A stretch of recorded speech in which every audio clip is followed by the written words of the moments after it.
Caitlin shares candid thoughts on idol Steph Curry.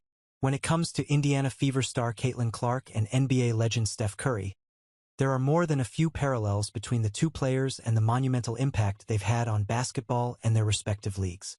Yes, Clark is only in her second WNBA season, while the 37-year-old Curry is heading toward year 18 next October, with 4 NBA championship rings on his hand.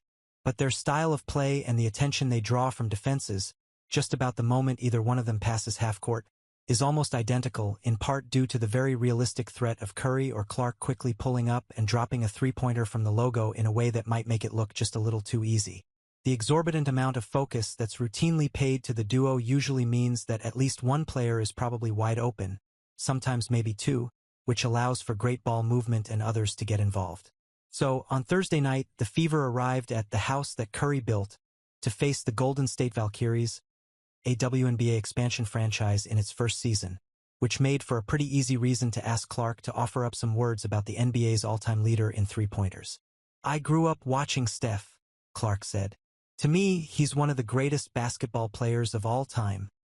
I think he's really changed the way basketball is being played. Maybe at times, me and him both.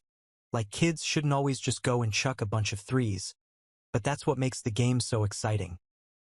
He's really changed basketball, and everybody's that ever met him knows how good of a person he is too," Clark continued. "So it's cool to be here. He's somebody I certainly idolize."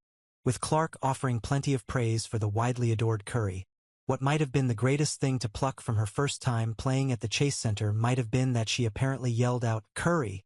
after launching her final three-pointer during the Fever's pregame shoot-around. Unfortunately for Clark and the Fever, they had a pretty rough outing against Golden State, losing 88-77 after a generally flat showing in the second half. The 23-year-old Clark did still manage to fill up the stat sheet, just not to the ridiculously high standards the second-year star has already set for herself, finishing with 11 points, 9 assists, 7 rebounds, and a steal.